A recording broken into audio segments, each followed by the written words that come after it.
meet again at last. The circle is now complete. What's the world coming to? Well, you got a problem with what I did, Anthony? No. Hey, no. Fucking rat anyways. Whole family's all rats. Would have grew up to be a rat. Stupid bastard. I can't fucking believe it. Gee, I'm real sorry your mom blew up, Ricky. Now you're gonna dig the fucking thing. You're gonna dig the hole. You're gonna do it. I got no fucking line. You're gonna do it. Yes, I'll take the fucking hole. I don't give a fuck. I realized that what was living behind that boy's eyes was pure and simple evil.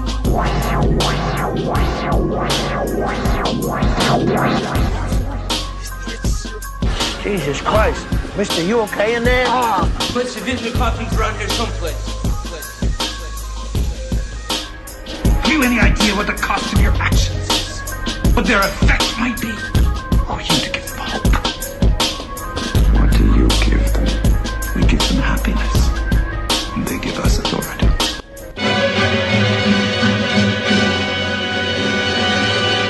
Groovy. Welcome to the Cinefellas podcast. It's August 10th, 2017. I'm Chris, coming to you from the library on behalf of Cinefellas.com, the only place for all your cinephilic needs.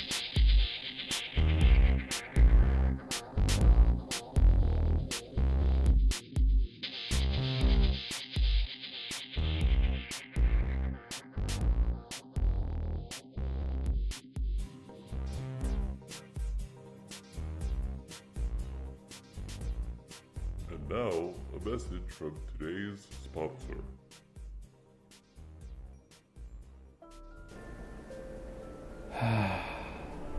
Has this ever happened to you?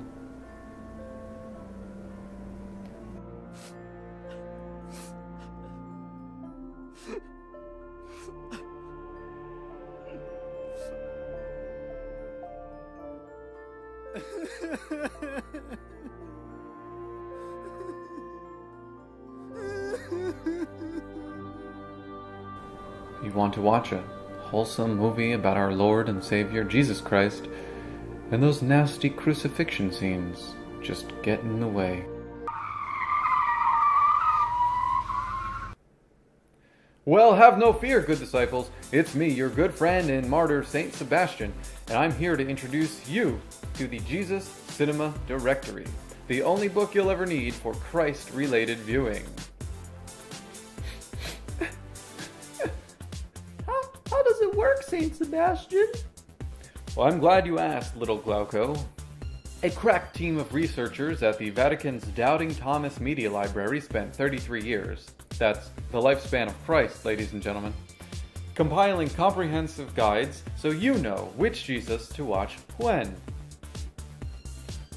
I'm confused, Saint Sebastian. How do you use the Jesus Cinema Directory?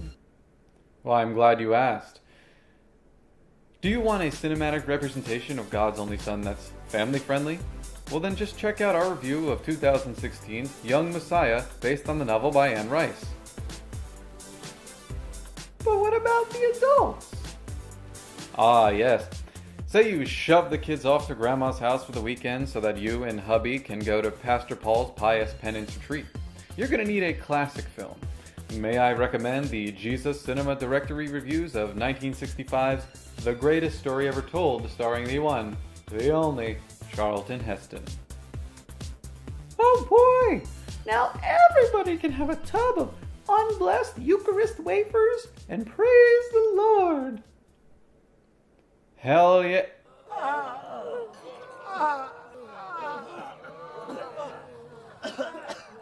I mean, heaven, yes. There's even... Hey, little Glauco, you might want to cover your ears for this one. Well, since I don't have a dad, I'll listen to you. Okay. There's even a section in the Jesus Cinema Directory for date night. Remember when you thought it was a good idea to watch Passion of Christ on your first Christian mingle date? Well, never again. why not just check out Martin Scorsese's Last Temptation of Christ? And if you're two Peters in a pew, check out our review of the 1973 musical Godspell. It's prime cuddling viewing. Mr. Sebastian, it says here that the Jesus Cinema Directory was edited by Pope Benedict. Well, now you know why he left the papacy.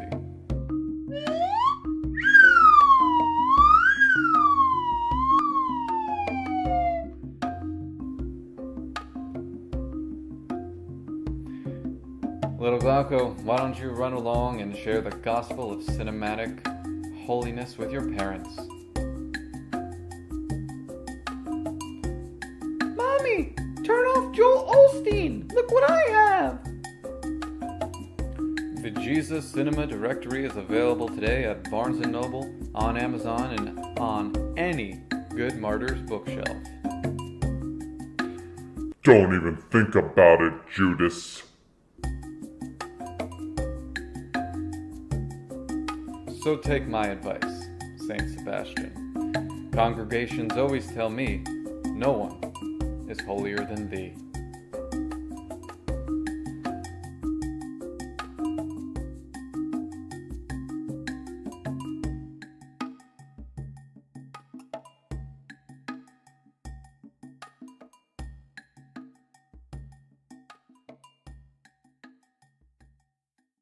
A big thanks to today's sponsor, the Jesus Cinema Directory, and make sure that you pick up your copy today. On this edition of the Cinefellas podcast, I'm chatting with director Nicholas Bushman about the DVD and Blu-ray release of his movie Union Furnace, both of which are out on August 15th. That's only 5 days away. Can you believe we're almost halfway through August already? The kids in the Los Angeles area are already starting to go back to school. Anyway, Union Furnace tells the story of a small-town crook named Cody, played by Mike Dwyer, who's at the end of his rope. He's approached by a stranger that offers him the chance for financial security and a way out of their small Ohio town. But this is only under one condition. Cody has to engage in a life-or-death competition with other outsiders and misfits. The last one standing will get the chance to start a new life where the American dream is still possible. So Bushman also co-wrote this film with Mike Dwyer, and the two even started a production company called Metropole Pictures. They did so that they could release Union Furnace on their own terms, which is incredibly important these days. You do not want to have big studio intervention that's going to change the content of your project. The Blu-ray and DVD packages include bonus features such as a making of, which is a behind-the-scenes look at the production of Union Furnace, and several interviews with cast and crew. My conversation with Nicholas was enthralling for me on many levels. We started out discussing the logistical aspects of taking the film from screen to disc. Now, this film originally hit theaters in 2015, and it went through an interesting trajectory, especially with the context of the presidential election in 2016.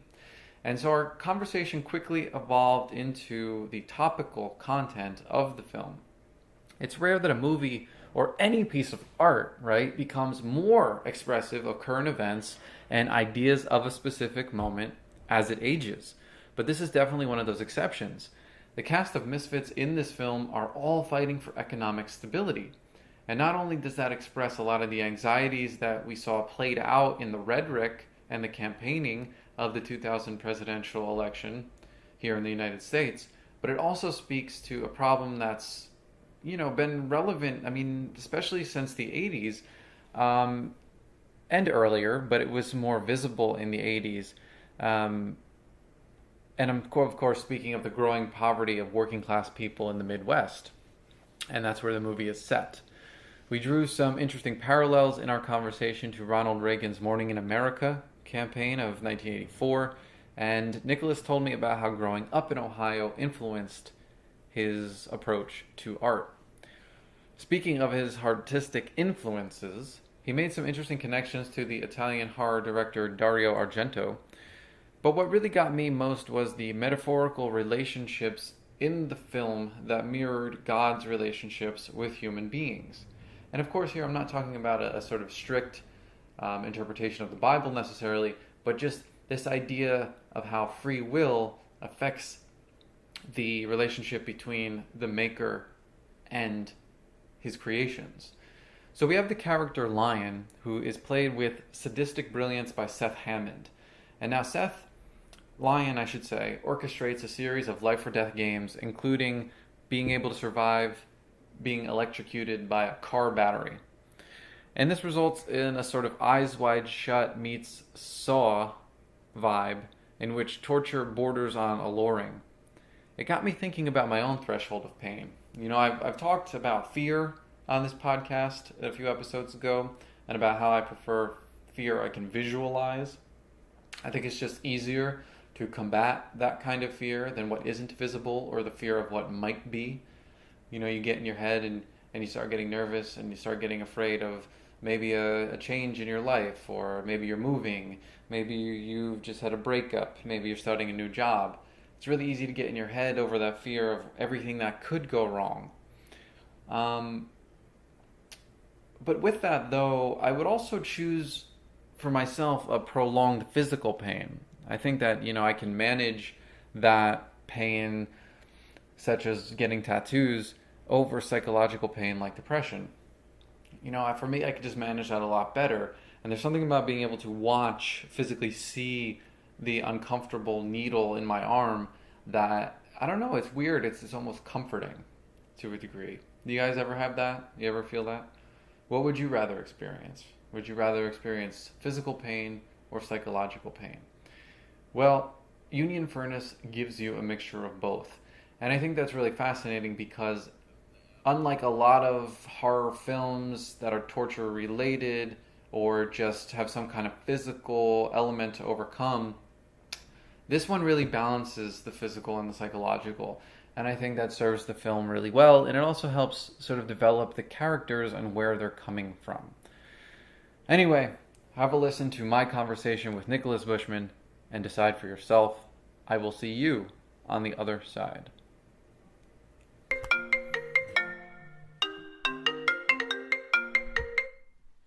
Hello? Hi, this is Chris. Yep. Hey, how are you? Hi, good. How are you? It's Erica. I'm good, Erica. Thank you. I have Nicholas from Union Furnace on the line when you're ready. Okay, go ahead whenever you're set. Okay, cool. And you have 15 minutes. All right, sounds good. Okay, Nicholas, you're on with Chris. Okay, hi Chris. Hey, Nicholas, how are you? I'm good. How are you doing?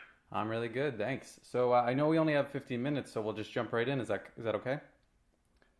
Sounds good, man. All right, cool.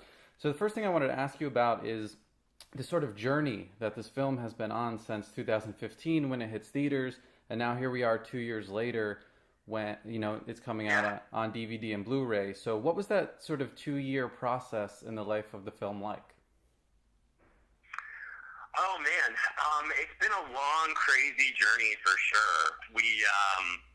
The irony actually is that we shot the film really, really, really quickly. From Mike and I wrote the film in 2 weeks. We shot it. We were shooting less than 2 months later. Shot the movie in 3 weeks, and then I cut the movie in like a month. And then ever since then, it's just taken forever to get it out into the world. Yeah. But what we did in 2015 is we did a lot of theatrical screenings. We did a lot in Ohio, which is where we made it, obviously. Mm. And then we did stuff in LA, too. And we released it digitally on Vimeo On Demand. And kind of since then, it's been just about finding the right home for the movie. Which actually what we ended up doing was honestly creating a distribution arm for our production company. And, now we're putting it out ourselves. Because we didn't like any of the deals anyone was offering us. Yeah. So we were like, screw it, let's just do it. And it's actually been wonderful. It's been an education, to be sure. But it's been great. It's been really great because we get to control everything down to the DVD cover and stuff like that, and the trailers to everything else. So it's been hard, but very rewarding, and we're just so thrilled it's finally coming out into the world in a big way. Is there a sort of anxiety after you put a film on demand, and then, because you want to have it sort of reborn for people to then purchase it, right? So, like, what's that feeling of anxiety like there? It's not a feeling of anxiety per se. It was great. Vimeo on demand is awesome and very like filmmaker friendly, and it was actually a really easy process doing that. The anxiety has been more just figuring out exactly how we were gonna, just set up our own distribution arm for our company. Yeah. And going to different, just literally getting the DVDs made and all these things that we didn't have to worry about on our first movie, because that went through a great company called Virgil Films. Mm-hmm. So we didn't have to worry about any of that. We finished the movie, we were like, here you go, and then they put it out, everywhere themselves. So, so what? So it's been intense. Are there any special features or additional content that you really wanted to have on the DVD release? Absolutely. Yeah, we have, there's a big making of on it. Mm-hmm. Because there was a ton of behind-the-scenes footage that I was like, I was too engrossed in actually making the movie. I'm like, well, there's footage of this, of us actually shooting this stuff, and Keith David singing between takes and all this great footage. So, yeah, we, our company put together this, it's like 20 minutes, and it's got interviews with the cast and crew, us. And, so that's got that on it, and lots of cool stuff on it. Some Easter eggs too. But there's a great making of on it. So that's really cool. Yeah. So, one thing that's really interesting to me about this film is that, it was topical when it came out, in the sense that, we were going through a tough economic time, especially in the Midwest. But then, over with the last year with the 2016 election, that became even more of a piece of conversation, right? So how has your how has your interpretation of the film kind of changed over the past 2 years? It definitely is as resonant as ever. That's for sure. I'm so glad you said that, because we've kind of been talking about the same thing. Like, it still will make a lot of sense to a lot of people out there. Unfortunately, I wish things were better in America. Sure, yeah. But it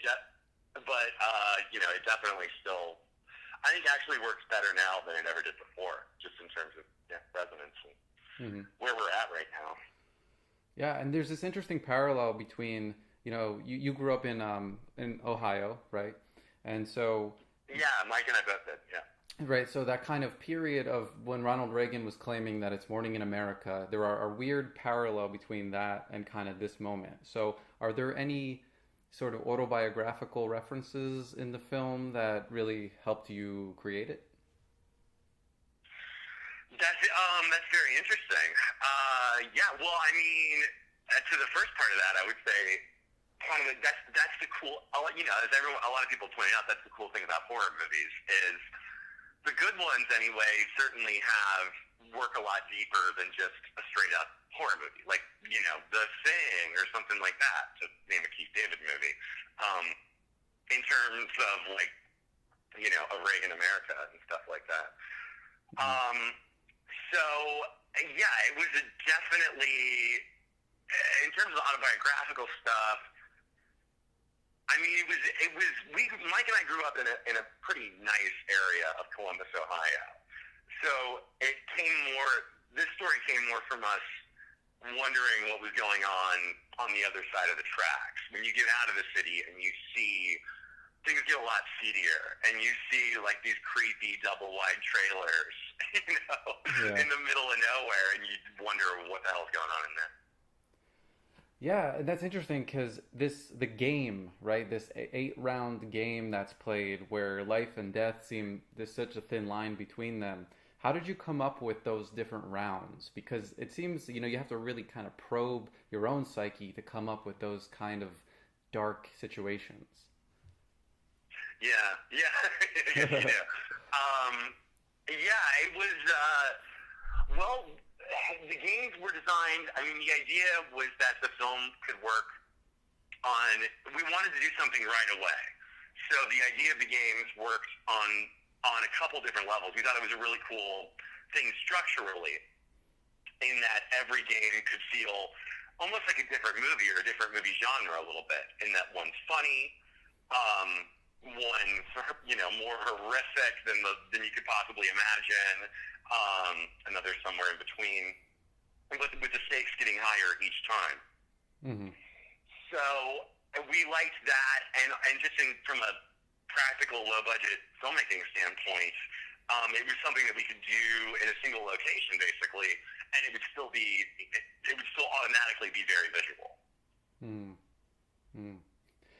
And that's interesting that you point out the dark humor. The one scene that I keep thinking about is the game with the car battery electrocution, and and you have the kind of upbeat music underneath of it. Right. And so I thought that was really fascinating because, it adds layers to the film, but it also made me wonder about your influences artistically. Yeah. Well, for this one, it was, there were so many things. A ton of stuff like, a ton of Italian 70s giallo stuff was a big deal, and probably the reason I wanted to do something more in like the horror genre, because our first movie is a dark comedy. Mm-hmm. So I love deeply all of like the Argento 70s stuff and 80s stuff. And the whole time we were making it, I kept saying that I wanted the movie to be a white trash giallo, basically. Like if Argento had gone to Southern Ohio in the 70s and made a movie, like maybe it would be this movie, was kind of the idea. That's funny. And that's really interesting because it allows you to explore fear on all these different levels in the film, from financial insecurity to fear of one's fellow man, also to fear of death. And you kind of hinted earlier on this value of horror films allowing you to work on multiple levels. So, right. And I was wondering, what do you think is the value of exploring fear through art and specifically cinema? I think that's kind of it. That there's so many levels to it, and it will resonate for people. No matter what their situation is, if they're not playing, they don't have to be playing an underground game of life and death or something. But this is where we're at in the world right now. It's affecting everybody on some level, and with these games, you got. I mean, I don't want to get too highfalutin, but you got. You could distill. I mean, conceptually, it could be distilled into. You got 8 people, and 1 in 8 of them is going to make it rich, and the rest are going to die. And I'll let the audience take it from there. But that's what's going on, man. Yeah, and without giving anything away to the end of the film, I thought it was kind of surprising because usually in films like these, you sort of go on a journey with a character. And it seemed like you were very conscious of frustrating that typical narrative of like the hero. Right. Yes, without giving too much away. Mm-hmm. It was definitely. We wrote it so quick, so it wasn't. It wasn't like necessarily as much of a conscious decision to like let's really fuck with how this should play at the end. Yeah. It's just what flowed naturally out of the writing, honestly. And it seemed like the completely the right way to go with it, but it also felt kind of like the most shocking ending. Mm-hmm. Like, almost like a twist ending without an actual. I mean, like that it could be shocking in its. In that, well, don't want to give too much away, so Sure. I'm dancing around it. Yeah, I just thought, it was interesting because I don't know, it seems like now, because we're so surrounded by negativity and shock news and things like that, it's rare that you see it's rare that you see a film that gives you like a visceral kind of feeling at the end of it, and I was really excited that this one did give me that feeling. Oh, that's so good to hear, man. Yeah. Thank you. Yeah, of course. That's the hope. And so, I thought as I was watching it, like, how I would fare if I was Cody going through that. And I don't think I would do too well psychologically. How do you feel like you would deal with being Cody? How would I deal with being Cody? Yeah. I'd be trying to figure out a way to get the hell out of there after the first game. Yeah, me too. I'd be trying everything. But that's a good thing is you've got these 7 characters, and they're each kind of going through their own journey with the games. And the other thing we like about the concept a lot is that no one's forced to be there. So I guess the answer to your question is I would never agree to the Lions' proposition of needing him for some money. Mm-hmm. But everyone else in the movie did, and that just shows how desperate they are. Because no one has a gun to their head to show up. They're playing of their own will. So. Yeah, and I love that way it plays with free will, because it's such a metaphor for, no matter what God one might believe in, there's a metaphor for that relationship between human and creator. Right. Exactly. You definitely got it, man. Cool. Well, I'm glad. I mean, I really loved that aspect of it. And with such a unique... Cool, yeah. And with such a unique perspective, I was wondering if you had any advice for, young filmmakers that... Because I think there's a lot of pressure today with the ubiquity of media to kind of just create what you already see created, So do you have any advice for someone who is, wanting to kind of create a career for themselves like you have without... Oh, dude, I'm losing you. Oh, how about, you hear me now? You there? Yeah, you hear me now? It's a little crackly, but yeah, I think so. Okay, cool. Let me know if it... Yeah, I'm sorry. How about now? Is that better? Yeah, there we go. Okay, cool. Sorry about that. I was just wondering if you had any advice for young filmmakers that are, struggling to kind of stick to their guns with what they want to create. Advice for young filmmakers to stick to their guns? Yeah, just that, man. I mean, this movie has certainly been us sticking to our gun from the get-go, which is why you're now putting it out ourselves. That was the whole thing. Mm-hmm. That we wanted to come out a certain way, exactly the way we wanted, and we weren't gonna hear otherwise. And I think the thing too about with where technology's at these days is that you can really anybody can it's everybody says it, but it's true. Anybody can go out and make a movie, and you don't have to concessions if you don't want to. You can get it out there yourself, and you can make exactly what you want to make. So I would say do that. Cool. Well, thank you so much. I really appreciate you taking time, and good luck with the DVD release. Okay, thanks so much, man. It was great talking to you. Yeah, great talking to you too. Have a great day. Okay, you too. Bye.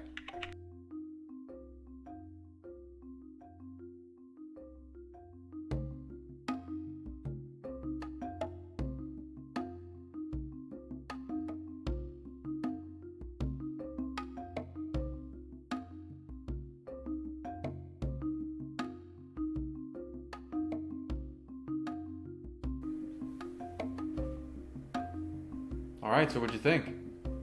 From listening to this podcast, you're going to be thinking, wow, Nicholas seems like such an upbeat guy, and you wouldn't necessarily think that he would have that darkness in him that the movie reflects. And there was that question I asked him about how he kind of got into that psychological headspace to develop these dark games. So You know, and I thought that was kind of his answer to that. When you go back and listen, if you missed it, was quite brilliant, and it shows the complexity of the artistry, but also the complexity of what horror films can do.